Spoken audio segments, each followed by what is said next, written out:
Hello everyone, welcome to our fire safety channel. As we promised, we are going to be giving you more information about fire safety, and our today's topic is about home fire safety. Home fire safety. How do you protect your home? Let me just start by saying that our home is our treasure. Our home is our comfort. Our home is our peaceful environment. Anything that disturbs our home disturbs our lives. And today we are going to be talking about how you can actually prepare yourself and make sure that that home continues to be your treasure, continue to be your peaceful environment, undisturbed, and you continue to enjoy your life going forward. So in this home protection video, we are going to talk about the three treasures, what we call the three treasures of fire protection. And that is the fire extinguisher, the fire blanket, and most importantly, the fire detection or smoke detector. Those three things can save your life.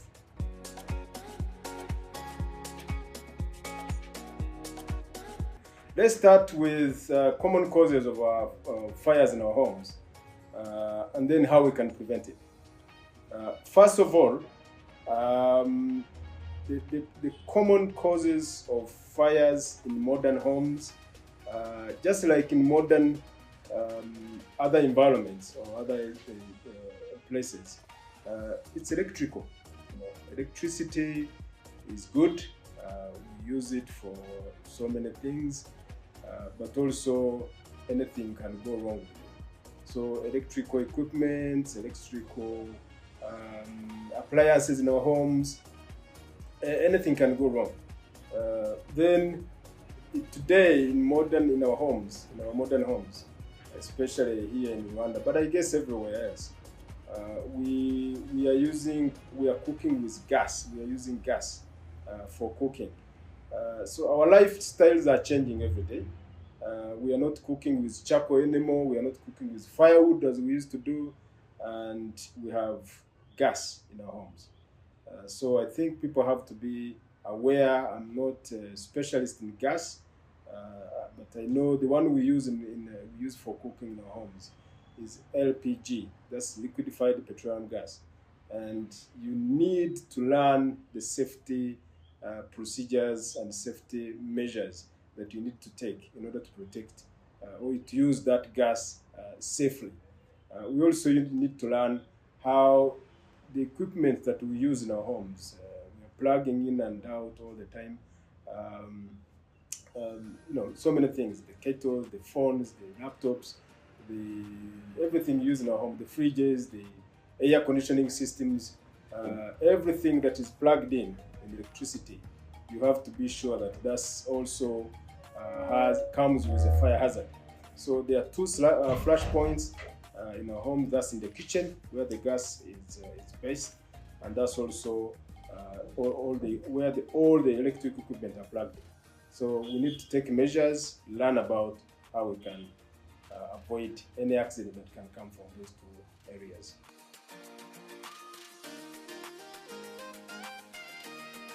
I think one thing we need to start with is a change of mindset. Change of mindset is very important, and then understand that the risk is always there.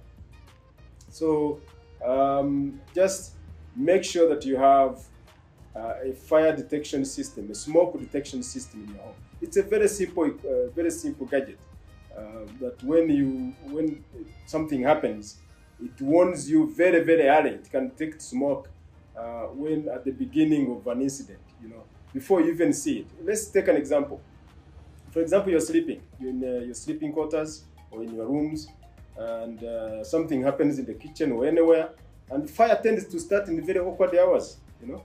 It's funny. It starts in very, it's like a dangerous animal. It attacks when you're not expecting it.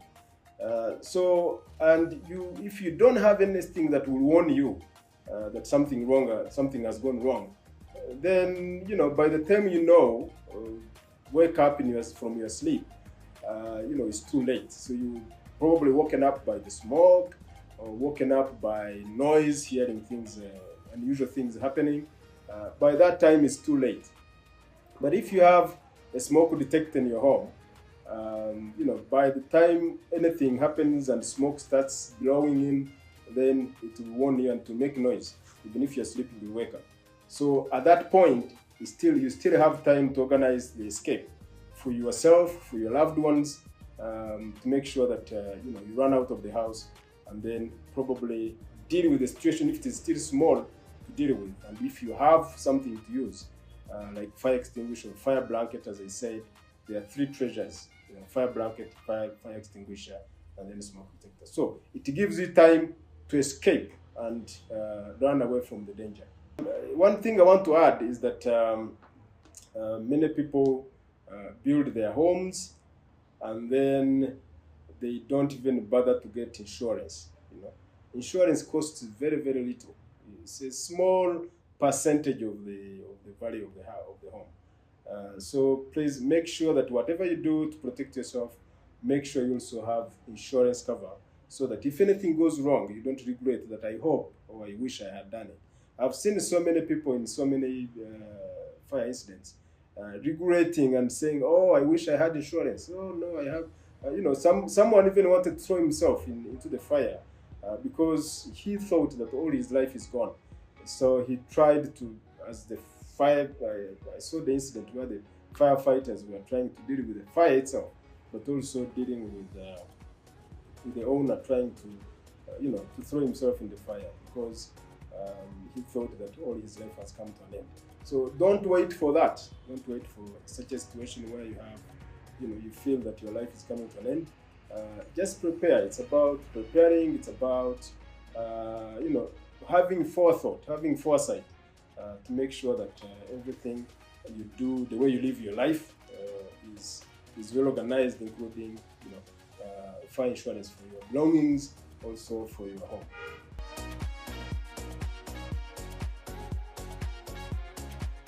Well, we have fire needs three things to thrive when it starts. There must be heat, and there must be fuel, and there must be oxygen. Those are the three elements that pushes fire and gives it more energy. Obviously, heat is where the fire starts. That's what sets off the fire, if you like. And fuel is what is around to burn. So then you come to the storage of whatever the storage of things, different things in your home. Make sure that they are safely stored away, so that even if fire starts from anywhere, it doesn't have a lot of fuel, a lot of things to burn around. Because the more fuel there is, the more ferocious the fire becomes. Then, as I said, it needs oxygen also to add more energy, to add more power, if you like, to the fire, to add more fuel to the fire. So if all windows and doors are closed, then that means there is no more oxygen coming in. There's no much oxygen coming in. So whenever there is a fire incident, it starts from some place. It needs all those three things. Heat, that's where it starts. And then if there are so many things crammed around, then it will add more fuel. And if everything is open up and the windows and the doors are open, then there's more oxygen coming in and the fire will be more ferocious.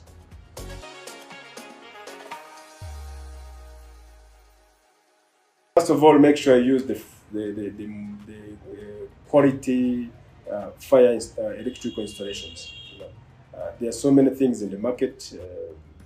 African markets are becoming a dumping place with stuff from all over the world. I don't want to mention places, but everybody wants to sell to Africa because it's like Africa is a market, and we manufacture very little, so we import everything from elsewhere. So there are standards that must be followed.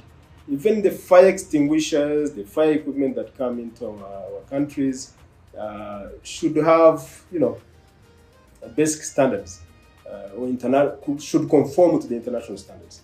So when you go to buy some of these things, electricals, fire equipment for your home or for your business, just check, check and make sure that they conform to certain standards. Let me take this example of a fire blanket. This is what I call a fire blanket. That's what we call a fire blanket. It conforms to the standard. Let me find out which standard it conforms to. It conforms to EN3. EN3. That's European. That's what EN stands for, European norm. That's European standard 3. That conforms to the, elaborates how fire extinguishers and extinguishing medium is organized and tested. So make sure that this is made according to those standards. Also, the fire extinguisher here, you just have one right here. This is a powder fire extinguisher, small one you can use for your home. So also make sure you check the instructions. This one also conforms to the EN standards, EN3. This is the EN3 standard, that's European standard. So make sure that these fire extinguishers and fire equipment and electrical equipment you use in your home conform to a certain international standard that make sure that they are good quality. Otherwise, as I said, Africa is a dumping place. And if we are not careful, we can buy stuff that can cause trouble in our homes. Substandard equipment can be more dangerous.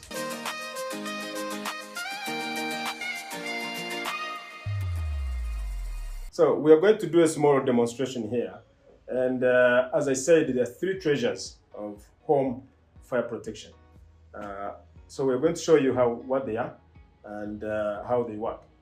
The first one is a smoke detector. This is a smoke detector. Yeah.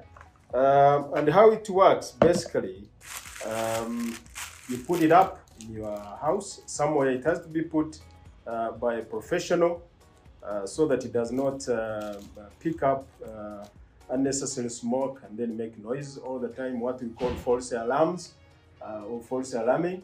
This is hung somewhere in your home. And if anything happens, like smoke, there's no smoke without fire. So this one deals with smoke. And it will make, the moment it senses smoke, it's very, very sensitive.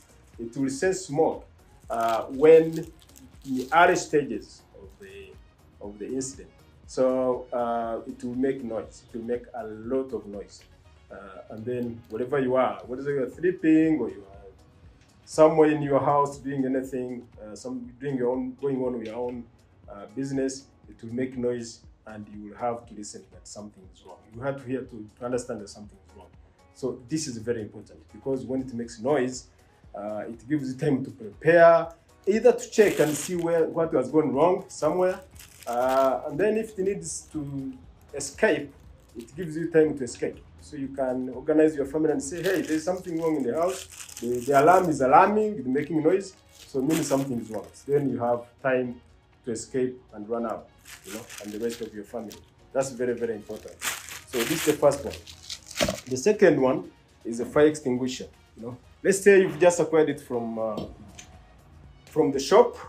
You don't know what it is. People just go to buy it because they have been told that you need a fire extinguisher, and you say, oh, when the police comes, I will show it to them, or let's say for business purposes. I know many people don't buy them for homes, but for business purposes, it's a requirement. So you buy it and you don't know what to do about it. This is a fire extinguisher. This is a dry powder fire extinguisher, 6 kg. You've just got it from the shop and you don't even know how to fix it. So it's always better to look for a professional to do that for you. So it has what we call a delivery hose. This delivery hose doesn't always come fixed. So you have either to fix it yourself or get somebody to fix it for you. But it's very simple. But it's always better done by a professional. So this delivery hose has to be pinned on the fire extinguisher. This is it, fire extinguisher. This holds this together. But if you want to use it, then you'll have to remove it. Just pin it, pull it out, and then this is called a seal, and it has a pin here. There's a pin. So you have to remove this seal, and you have to remove this pin, and then you grab the fire extinguisher. So these levers, once you have removed this and that, then these levers can move. So let's say the incident has started from a socket somewhere. Just move there and carefully point where the fire has started from. You know, don't point up on the flame or on the smoke. Target where the fire has started from, and then place or squeeze, and the content will come out and target where the fire is coming from. Okay, this is a fire extinguisher. Very simple, 6 kg, and this one can help in your home. The third one is this fire blanket. This is for use in the kitchen. So it's always hung in the kitchen. It's hung like this in the kitchen. These traps are popping out. Yeah.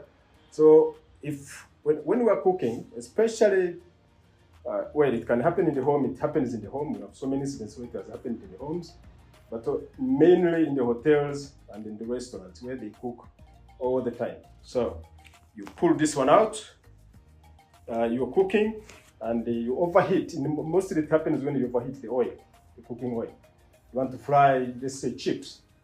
So you boil it, and then when you put what you want to fry, it's most cases that the flame comes out. You know, if that flame is not controlled within the saucepan, it can spread out and burn the rest of the kitchen, or even lead to the burning of the house. So whenever that happens, you can pull it out just like this, you know, easily like that. Pull it out, unroll it, you know, unroll it. Then cover your fingers, and then cover the saucepan. When you cover the saucepan, it means you have denied the fire of the oxygen that would have gone in and add more energy. Then the fire will die within the saucepan. These are 3 treasures that you should have in your home and learn how to use them. You know.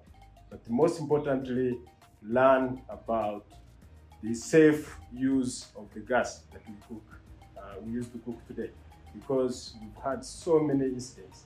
Some of them are not reported in the media, but for us who are in this business, we hear more reports about these incidents where homes have become infamous because of the use of gas. Thank you very much. As we promised, we are going to continue handling so many topics about fire safety, and we hope that people will learn and know how to protect themselves, either in their homes, in their businesses.